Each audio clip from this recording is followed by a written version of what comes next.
C'est au pays de la fricadelle, dans la jolie ville de Calais, que la coiffe de chef indien est partie se faire encadrer.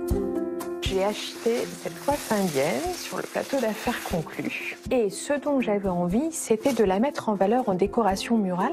Alors tu vois, j'avais envie de flirter un peu sur la tendance bohème chic. Donc ce que l'on peut faire, c'est partir sensiblement sur un montage en boîtier, donc un cadre vitrine, sur un fond blanc, comme ça, pour une bonne lisibilité du sujet. Et ici, partir sur un profil ton bois, moi ça me paraît plus adapté. Banco, on part là-dessus. Très bien. Donc je vais prendre mes mesures, voir quelle est l'épaisseur que je vais avoir et définir la largeur totale du cadre, puisque le sujet doit respirer à l'intérieur de l'encadrement. Donc là, en laissant 8 cm aux marges périphériques, à mon avis, je suis bon. Yannick, notre maître encadreur, doit d'abord découper un carton à la bonne mesure, ou plutôt à la bonne démesure de l'objet. Maintenant, il me reste à trouver comment je vais fixer le sujet de manière à ce que ce soit invisible. Donc là, dans un premier temps, je repère sur la structure de la coiffe les endroits où je vais pouvoir venir placer mes fils. Maintenant que j'ai fait mes repères, donc je vais percer le contre-collé à l'aide du poinçon pour fixer la coiffe. J'utilise un fil de nylon, un fil de pêche, quelque chose de très costaud, très résistant et aussi discret puisqu'on est dans les teintes en fait de la coiffe. Voilà.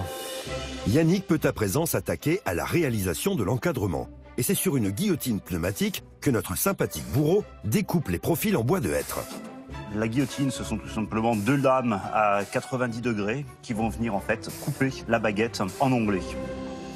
La colle posée sur les baguettes, grâce à son assembleuse pneumatique, notre pro du cadre peut rouler des mécaniques et surtout fixer les baguettes avec des agrafes spécifiques. Ce sont des agrafes à 90 degrés. Ces agrafes vont monter dans le profil, poussées par un marteau pneumatique. Et donc, on va avoir un assemblage à la fois mécanique et un collage pour une meilleure résistance du cadre. Je vais maintenant le mettre sous presse pendant une petite demi-heure. Voilà.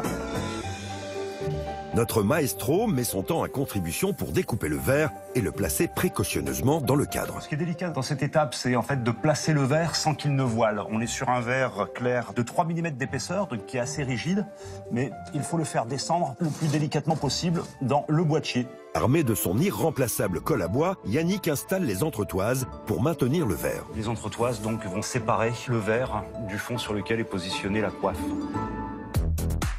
Le cadre renforcé contre vents et marées, Yannick va glisser le fond sur lequel est fixée la coiffe. Et quelques agrafes plus tard, le cadre est prêt à être présenté à Anne-Catherine. Waouh! C'est magnifique. C'est magnifique, oui. Merci. Enchantée du résultat, Anne-Catherine a tout de suite su comment mettre en valeur ce cadre dans son showroom. On est exactement dans la tendance que j'avais imaginée pour cette coiffe. Les tons neutres, naturels, le côté un peu ethnique, c'est exactement l'esprit bohème chic, c'est très décoratif, j'adore.